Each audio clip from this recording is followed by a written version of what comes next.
Olá, bom dia. Tudo bem com você? Chegamos para mais um café com um devocional. Nessa manhã de hoje é início da semana, não é? Segundou para nós e aí nós vamos dar continuidade nesse café. Eu convido você a abrir sua Bíblia lá em 2 Reis 5. 2 Reis 5. Seja muito bem-vindo a este canal. Aqui é um canal de crochê, um canal da Palavra de Deus. A gente também compartilha aqui um pouco do dia a dia do ministério. E eu glorifico ao Senhor pela sua vida nessa manhã, neste lugar. Seja muito bem-vindo.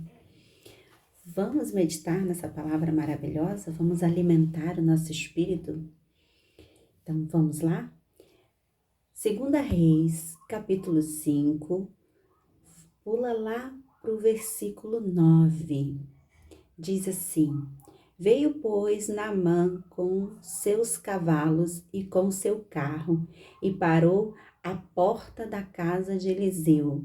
Então Eliseu lhe mandou um mensageiro, dizendo: Vai e lava-te 7 vezes no Jordão, e a tua carne te tornará, e tu ficarás purificado. Só até aqui. Quero dar uma explanada, quero dar aqui apenas algumas informações de quem era esse Naamã. Naamã, ele era chefe do exército do rei da Síria. E Naamã era um homem muito respeitado. Mas Naamã estava com uma enfermidade, não é? E então ele precisava de uma cura. E Naamã, ele tem ali uma jovem, uma menina como escrava, como serva na sua casa, aonde essa menina conta para a sua senhora, né, para a esposa de Naamã, ela fala do profeta Eliseu, que o profeta Eliseu, ele realizara milagres, ele faria no nome do Senhor. E aí então, quando é chegado essa notícia a Naamã tão logo prepara os seus cavalos, ele se prepara e vai até a Eliseu. Mas para surpresa de Naamã, Eliseu não o recebe, porque provavelmente o Espírito Santo de Deus já havia ministrado ali, falado a Eliseu para não recebê-lo, porque precisava trabalhar algo na vida de Naamã. E da história de Naamã nós podemos extrair, eu não vou me aprofundar muito na história, mas na história de Naamã nós extraímos lições importantes para o nosso crescimento espiritual e vislumbrar um caminho que precisamos percorrer, querido, para alcançarmos uma vitória, não é? Naamã, ele precisou mergulhar 7 vezes. Você conhece a história de Naamã? Sim, ele precisou mergulhar 7 vezes no Jordão. E vejamos, por que Naamã precisou mergulhar 7 vezes no Jordão? Naamã precisava de 7 mergulhos. Naamã precisava de ser trabalhado em algumas áreas da sua vida. E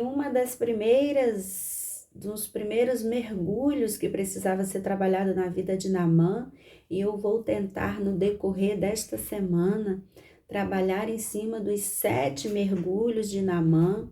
Eu quero que você fique ligado essa semana, porque essa semana eu estou voltando com tudo. Essa semana O Espírito Santo de Deus disse assim, ó, você para com isso. Você ministra o que tem que ser ministrado. Você não se esconda. Não é para se esconder, não. E aí, nessa semana, assim, Deus já me trouxe a palavra que precisa ser ministrada no decorrer da semana. Olha isso, meus 7 mergulhos de Naamã. Então, vai ter dias que o devocional ele vai ser um pouco mais longo, um pouco mais curto, vai depender do que o Espírito Santo vai falar ao nosso coração, tá bom? Então hoje, querido, quero falar com você sobre o primeiro mergulho de Naamã. O primeiro mergulho de Naamã é o mergulho da humilhação. Sim, querido, muitas vezes a gente é orgulhoso, às vezes a gente se acha o tal, a gente pensa que está por cima de tudo e de todos, mas na verdade nós precisamos ser pessoas humildes. Se nós formos vermos um exemplo de humildade, um dos maiores exemplos de humildade está lá no Novo Testamento. Está em quem? Quem é a pessoa que representa a humildade, o maior exemplo de humildade? Jesus. Jesus, querido, porque ele era filho de Deus. E ele se humilhou, ele veio a este mundo, ele veio a esta terra, ele em forma de homem, ele se toma em forma de homem e ele vem na sua humildade. A primeira coisa que acontece é ele nascer em um lugar simples, em uma manjedoura. Porque não havia estabelecimento, não havia local que pudesse receber os seus pais, nem aquela mulher grávida, a sua mãe, Maria. Mas ele então nasce em uma manjedoura, em um estábulo. Então esse é o maior exemplo de pessoa humilde. Então muitas vezes nós somos orgulhosos, nós nem temos tantas coisas, mas nós achamos que o pouco que a gente tem é motivo de orgulho para pisarmos em quer que seja. E aí a gente vai ver na vida de Naamã que uma menina, ela olha e ela vê que Naamã precisa de algo. E essa humilde menina, ela apresenta o profeta Eliseu. Ela traz até este homem uma solução. E ele se achando como chefe, rei da Síria, eu sou tal, né? Eu sou o cara. Eu vou chegar lá e eu vou ser bem recebido. Eu vou chegar lá e vai haver, assim, sabe? Vai ser aquela coisa. Quantas vezes a gente não pensa que é assim na nossa vida? A gente acha que a gente tem alguma coisa e a gente pensa assim, vou chegar lá e eu vou ser bem recebido. E de repente, o dono da casa nem te recebe. Por quê? Porque está faltando humildade. 2 Reis 5, vamos lá. Lá no versículo 11, vai dizer assim, porém Naamã muito se indignou e se foi, dizendo, eis que eu dizia comigo, certamente ele sairá, por se há em pé, invocará o nome do seu Deus e passará a sua mão sobre o lugar e restaurará o leproso. Aí ele continua no versículo 12, ele diz assim, não são porventura Abana e Farpá, rios do Damasco, melhores do que todas as águas de Israel? Olha isso, gente. Pensa no homem que precisava trabalhar a humildade. Eita Deus, você está precisando trabalhar a humildade na sua vida? A gente precisa muitas vezes. E voltou-se e se foi com indignação. Ele simplesmente, querido, não obedeceu a voz do profeta, não. Ele disse, o quê? Eu, no Jordão? essas águas sujas, essas águas imundas, não quero. Eu sou um chefe dos exércitos da Síria. Você está pensando o quê, profeta? Você está pensando que você está falando com quem? Mas, gente, mas não é assim. Às vezes a gente acha que tem um poder, que a gente é cheio de alguma coisa, quando na verdade a gente não é cheio de nada, não, gente. Isso aqui apodrece. O que que Naamã tinha? Uma carne apodrecida. Ele precisava de uma restauração, mas ele não entendia o segredo. Ele não conseguiu entender o segredo. Ele precisava entender o que o profeta estava falando, porque era um recado do Espírito Santo de Deus através da vida do profeta para aquele homem, mas ele não entende. Porque Deus muitas vezes vai usar o profeta para trabalhar na nossa vida, para trabalhar naquilo que está faltando em nossas vidas, correção de Deus. A palavra de Deus, ela vem corrigir-nos dia após dia, dia após dia. Naamã precisava se humilhar para Deus fazer o quê? Exaltá-lo, porque é assim, querido. Primeiro a gente se humilha diante da presença do Todo-Poderoso, para daí então ele ver no nosso coração que há humildade, daí então ele nos levanta, daí então ele nos exalta.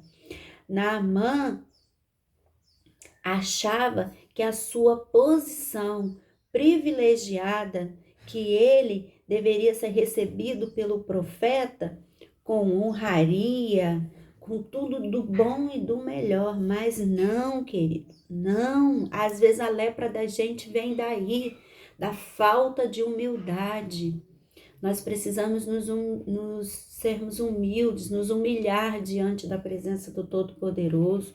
Nós precisamos ser pessoas humildes para que as pessoas possam ver em nós o Espírito Santo de Deus. A humildade também não quer dizer que nós tenhamos que ser bobos, né? Ser feitos de bobos, não. É diferente, tá? Humildade é diferente. Você não precisa ser uma pessoa boba, deixar com que as pessoas venham fazer o que bem quiser com você, não. Não é isso. Não é esse tipo de humildade que nós estamos falando aqui, tá bom? Então, lá em Tiago 4,10, vai dizer assim: humilhai-vos perante o Senhor e Ele vos exaltará. Olha que coisa linda. E em 1 Pedro 5,6, Pedro nos aconselha: humilhai-vos, pois debaixo da potente mão de Deus, para que no seu tempo vos exalte. A palavra de hoje para você é: se humilhe diante da presença do Todo-Poderoso, para que Ele, no tempo oportuno, te exalte. Que Deus te abençoe, rica e abundantemente. E nós nos encontramos aqui amanhã para mais um Café com Devocional. E nós vamos amanhã para o segundo tópico, tá bom? Que é o mergulho da quebra do orgulho. Que Deus abençoe sua vida. Fique com Deus. Tchau, tchau.